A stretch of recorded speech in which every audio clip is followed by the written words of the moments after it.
जी आपको मिले मेरा करते थे जहाँ बैठते थे कहानी होगी कठोर वचन बोला करते थे कहा करते थे कि अरे राजा ने बंसी है ये देखना चाहिए भैया एक लोग बोलो एक लोग लगे अच्छा तो एक दिन सवेरे बगीचे में टहल रहे थे जमादारी झाड़ू लगा रही थी उसने देखा तो कहने लगी अरे आज राजा ने बंसी का मुंह देख लिया पट्टा पता नहीं मुझे मिलता है कि नहीं मिलता एक बार बोली दोबारा बोली तो राजा ने घूम करके देखा कि सवेरे और ऐसा इंसान है जो इतने कठोर वाणी बोल रहा है देखा तो जमादारी झाड़ू लगा रही थी तो कहने लगे अभी सब लोग बतिया लो सब लोग बतियाओ डालेंगे इसकी हिम्मत कैसे इसने क्यों कहा हमें तो गए अपने कमरे में जब बंदूक उठाने लगे तो उठी नहीं क्योंकि उनके दोस्त था उनके संतान नहीं थी बहुत निराश हो गए कोशिश की बंदूक नहीं उठी तो अपने बिस्तर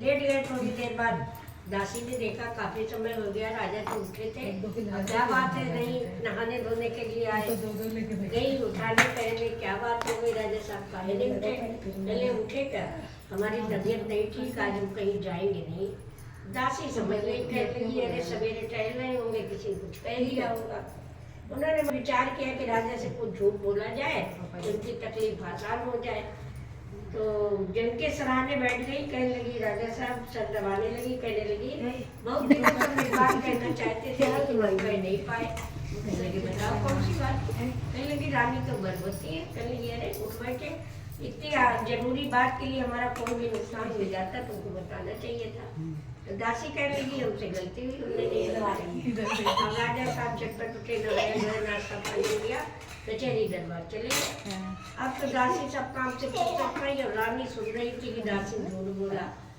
आई पूजा किया माता रानी के यहाँ संकल्प करके एक दीपक और जलाया माता रानी ने झूठ बोला है राजा साहब की परेशानी हमसे देखी नहीं गई झूठ को आप ही सच करना और आपके अलावा कोई नहीं करना धीरे धीरे एक छोटी मटकी ला के 100 मीटर कमरे में बांध करके झुलाया धीरे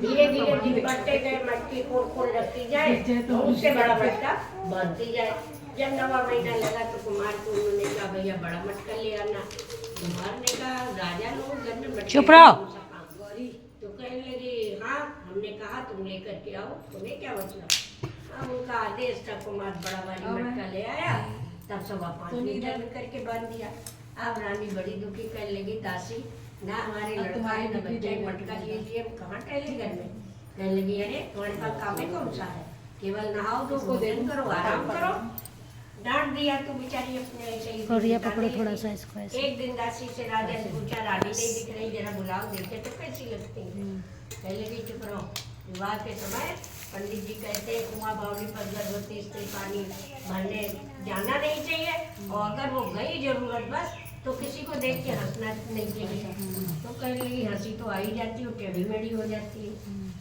तो कहने लगी इसलिए पाप लगेगा रानी देख लोगी राजा कहा चलो कोई बात नहीं थोड़े दिन बाद रानी देखवाई करेंगे कहाँ चली जाएंगे धीरे धीरे करके एक दिन कुमार के दिन आधी रात में मटका फोड़ करके बैठ गई लगी फूल की थाली बजाने राजा साहब कहने लगे भाई क्या समाचार है कहने लगी अरे राजकुमार का जन्म हुआ राजा साहब ने आधी रात बंदूक उठाई और हवाई फाइट नगर के लोगों ने सुना कहने लगे कौन सी आफत आ गई हमारे राज्य में जो बंदूकें आधी रात को चल रही है कुछ लोगों ने तो सज्जे से झाँका कुछ लोगों ने दूरबीन देखा कुछ लोग भीड़ से कहने लगे चले देखे कहाँ हंगामा हो रहा है आए उनके दरवाजे कहने राजा साहब क्या बात है कहने लगी अरे हमारे घर राजकुमार का जन्म हुआ अपना खुशी मना रहे लोग बधाई दे करके चले गए कुछ लोग सवेरे से आना शुरू करे 4-5 दिन आए दासी ने कहा राजकुमार को छठी है और बहन को बिना करा लाल की छठी करनी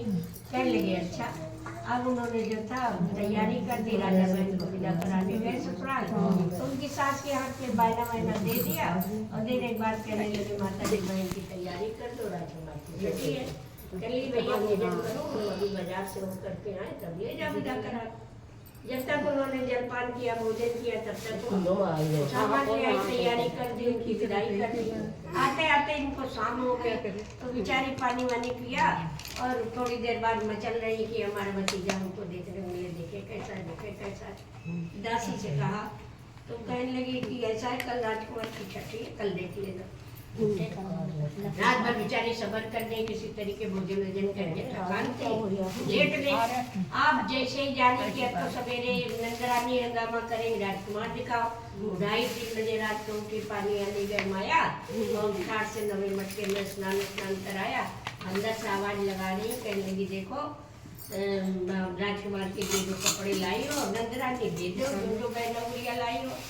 तो कहीं देख रही भाई का वो अब नीला पीला हरा छांट रही, गोरा होगा तो कौन पहनाएंगे, सांवला होगा तो कौन पहनाएंगे। तब तक दोबारा फिर आवाज आई, तो राजा साहब से बहन ने कहा भैया हम भतीजे पहनाते तो अच्छा था। दासी का आवाज सुन ली राजा ने, कह लगी अरे छोड़ो, 6 दिन का बच्चा है, कहीं हंसली होकर के तुमको कलंक लगेगा। बच्चा है, कहीं अंदर रह पाएगा, निकल में करे बात देख लेना। बेचारी उनके सब दे दी, कटला पंची जो कुछ लेके आई थी, करदनी बंदनी, सारे कपड़े दे दिए। दासी ने उसी नवे बड़े वाले मटके में कपड़ा वपड़ा पहना दिया, राजकुमार के नाम से छठी कर ली, बरहा कर लिया, सारे संस्कार कर लिए, उनकी विदाई हो गई, अपने घर गई। सासू को तो मिठाई खटाई कपड़े लगते से काम, उनको क्या करा तो भतीजा कैसा। बड़ी देर हो गई, बूढ़ा धरते धरते जब थक गई तो कहने लगी अरे इससे पूछ कर ले, नहीं तो बुरा मान जाएगी, हमारे भतीजे खाल भी नहीं पूछा। तो बूढ़ा माता कहने लगी अरे तुम्हारा भतीजा है कैसा। अब बेचारी ने देखा नहीं था, झूठे मुंह कहने लगी खूब सुंदर गोरा गोरा है, गोल सा मुख है, बड़ी नाक है, बड़ी आँख है। चलेगी बड़ी अच्छी बात, चलो बहुत दिन बाद हुआ, खूब सुंदर राजकुमार हुआ। काफी दिन बीत गए, लोगों ने सुना था कि राजा घर राजकुमार है, शादी के लिए लोग आने लगे। तो कुछ लोग कहने लगे कि राजकुमार दिखाओ, कहने लगी ना शादी के समय देखना, इससे पहले नहीं। दासी का लोग कहने लगे जब राजकुमार न देखे शादी किसकी तय करे, दासी जी की राजा की। चले गए, एक बेचारे ढूंढते ढूंढते बहुत परेशान हो गए थे। कहने लगे भैया हम तो परीक्षा किए जा रहे हैं, लड़का चाहे आज देखे चाहे कल। परीक्षा कर गए, तिलक चढ़ा गए, शादी दिन आया। अब पंडित जी सोचे हमको दक्षिणा भारी भारी मिलेगी, लेकिन मंडप के नीचे राजकुमार लाओ। दासी ने कहा राजकुमार को हम ही तैयार करेंगे, नजर लग जाएगी, बीमार हो जाएगा, कौन जिम्मेदार होगा। मंत्र पढ़ के दे दो और हम तैयार कर लेंगे। पंडित जी को जल्दी थी, हालत थी, कहीं नमाज दक्षिणा लग जाएगी। फटाफट जो है मंत्र पढ़ के दे दिए। अब दासी उसी मटके में श्रृंगार कर दी, जामा पटका मोर महावर लगा के और 5.25 शेर का पुतला बनाया था, उसमें बैठा दिया मटके में, सारा श्रृंगार हो गया। अब 9 मटका सुगंधित पकवान बनाए, पूजन थाली तैयार की। दासी को याद आया आज तो हमारी परीक्षा है, अगर माता रानी ने पूरा नहीं किया तो हम मार डाले जाएंगे जान से। डोली का हार बुलाए गए, लोग आए थे, कहने लगी कुआं ब्याहने चलो। कुआं कहने पहले माता रानी मंदिर में पूजा करेंगे तब कुआं ब्याहेंगे, राजकुमार हो तब तक कुआं ब्याहे जाए। पहले गई माता रानी मंदिर में, दरवाजा खुलवाया, कहने लगे सब लोग पीठ मोड़ करके खड़े हो जाओ, हमारा राजकुमार न देखना। भाई खड़े हो गए, वो अपना राजकुमार कहाँ रहे, पहले नवा मटका पुतला वाला रखे, सारे पकवान पूजा थाली, दरवाजा बंद कर लिया। इतने दिनों माता जी बड़ी भूखी थी, बड़ा संकल्प था, सुगंधित पकवान था, बड़े प्रेम से उन्होंने पूजा करके भोग लगाया तो खूब खा लिया। अब वो कहने लगी लेटा लेके बेटा, लेटा लेके बेटा, लेटा लेके बेटा। कहने लगी हम तो लेटा लाए बेटा दे। तो उसी पुतले में प्राण प्रतिष्ठा संकटा महारानी ने कर दी। 17 वर्ष का राजकुमार खड़ा हो गया वैसे ही तैयार होकर के, कहने लगी आके खोल देख बेटा, दिया। अब फटाफट दासी दर्शन किया, माता जी बड़ा धन्यवाद दिया कि आज हमारी लाज आपने बचाई है। पूजा उजा करके कुआं ब्याहने के लिए जब राजकुमार लेके आगे आगे चली तो लोगों ने कहा सही बात है, हम लोग तो जो है 2 दिन के बच्चा छींक आई, जुकाम आया, खांसी आई, हंसुली आई, चोट दांत आई। दासी ने अच्छा किया नहीं दिखाया, कहीं डॉक्टर के घर तो दौड़ के नहीं जाना पड़ा। गए भैया बड़ा तो रात विदा कर दी। रानी भी बड़ी खुश, सर्रा लगी नपेट करी, कहने लगी माता रानी बड़ी दया, दासी ने जो किया अच्छा किया। अब दासी से कहने लगी ये दासी अब चलो संकटा महारानी घर चल के पूजा कर लो, राजकुमार तो गया शादी करने। एक बार कहा, दोबारा कहा, पैदा नहीं किया, माँ की ममता रानी की आ गई। कहने लगी चुप रहो, वैसे ही बहुत खर्चा हो रहा है, अब शादी को करके आने दो, छोटा मोटा हो जाए तब एक साथ करेंगे। डांट दिया भाई रानी को, रानी चुप हो गई। कहने लगी अभी 4 लोग और सुन लेंगी, वो भी कहने लगी करो भाई करो, तो कहनी चुप हो जाओ। डांट दिया, चुप हो गई। अब घर आई माता रानी, कुछ तो सुन रही थी, सबके कान बंद थे, उनके खुले थे। कहने लगी इतना बड़ा लालच, राज को हमने तो इतने दिन इंतजार किया और तुमको जो है हमारी पूजा करने में बहुत देरी हो रही, बहुत खर्चा लग जाएगा। लाख रुपया, 10 लाख, 20 लाख खर्चा किया, गाना गुड़िया बनवाया और 1000 रुपये पूजा नहीं हो रही तुमसे। कहने लगी जाओगी, तुम्हारी जैसी भावना वैसे तुमको फल मिलेगा। वहाँ जयमाल में सबने राजकुमार देखा, फेरे पे राजकुमार गया, सबने देखा। 6 फेरा हुआ, 7वें फेरे पे माता रानी अपना राजकुमार लेके चली जल में बैठ गई। अब बाराती रोते पीटते कुछ देर ढूंढा डाना, उसके बाद चले आए घर। अब तो रानी दासी सबसे पूछ रही बारात का क्या हाल है। हर बाराती इसीलिए कहते हैं शुभ काम में जिसके घर जाओ उसके घर लौट के भी जाना चाहिए। बाराती अपने उनके दरवाजे से निकले जाने, पहले लग रहा बारातियों खाना वाना नहीं मिला, बड़ी बेइज्जती भाई, लड़ाई हो गई होगी। आखिरी में राजा धीरे धीरे चले आ रहे, कहीं क्या बात है भाई, राजकुमार नहीं, बहू नहीं, तब रो लगे बताने। अब दासी को याद तो आया, लेकिन करे क्या, कहे तो मारी जाए कि क्यों नहीं पहले पूजा करी थी तुमने। अच्छा, कोई जवाब नहीं। अब ये तो राजकुमारी अपने घर रह गई और राजा अपने घर चले आए। अब तो महारानी ने सोचा लड़के लड़के को दोष नहीं, इनके माँ बाप की गलती है जो पूजा नहीं करी। तो ये जल भरने जाती थी, माँ ने कहा देखो हमारी इज्जत का ध्यान रखना, कोई गलत काम न करना। हाँ तो बता दो। तो ये कहने लगी कि हम ऐसा कोई गलत काम नहीं, लेकिन पानी भरने जाती थी तो माता रानी को एक दूसरे की परछाई दिखाई देती थी, तो इनकी बाल्टी रोक ले और बाल्टी उठे न खींचे तो जाते उसके अंदर। कहने लगे जो कोई हो भाई हमारी बाल्टी छोड़ दे, उनको डांट पड़ेगी। ऐसे ही रोज रोज करती थी, परछाई देखे गर्भवती हो गई। अब जब गर्भवती हो गई 3 महीने बाद मतारी ने जाना तो कहा जो कहा था वही तुमने किया।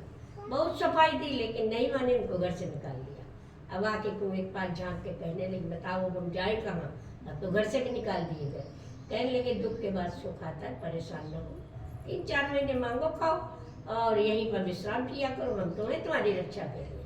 और जैसे ही 9वां महीना लगे, नगर के राजा संतान के दुखी हैं, उनकी हवेली में जाना और कहना कि हमें थोड़ी जगह दे दो, संतान हो जाएगी हम चले जाएंगे। कहने लगी अच्छा। सारे दिन उन्होंने बिताए। जब 9वां महीना लगा तो नगर के राजा की हवेली पूछती गई, देखा सबसे सुंदर महल उन्हीं का बना था, दरबान लगे थे। कहले यही हो सकता राजा घर। दरबान से कहा ये किसका मकान? कहले ये नगर के राजा का मकान है। कहले राजा का मकान है तो हमारा संदेश अंदर पहुंचा दो। कहना एक दुखियारी आई है, उसके जो है संतान होने वाली, थोड़ी जगह दे दो, जो हो जाएगी तो चली जाएगी। दौड़ा गया। कहले तो घर में तो रोज झगड़ा हुआ करता, सुना करते, रानी दासी लड़ा करती, तुमने नहीं किया, तुमने नहीं किया। दासी से कहा, दासी कहने लगी हाँ इतना बड़ा बुला उसको अंदर। वो कहली इसी बहाने हमारे घर में फिर किसी और रोज झगड़ा हुआ करता। गैलरी उसको दे दी, बोरा बिछा दिया टाट का और थाली कटोरी गिलास दे दिया, जलपान कराया। कहने उसकी सेवा के लिए नाम मिटा दिया। अब एक दिन रात को उसको पीड़ा हुई तो दासी ने आदेश दिया भाई दाई वाई बुला करके लाओ।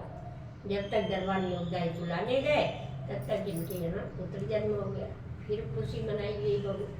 लेकिन कई दिन हो गए तो माता रानी ने सोचा परिवार का सब आ जाए पत्नी के पास, अगर पति नहीं आया तो समझ लो बड़ी दुखी है, क्या कर डाले। धीरे धीरे कर माता रानी ने उनको रात को भेजना शुरू किया। अब वो पूछे सुख में कि दुख, सुख में कि दुख।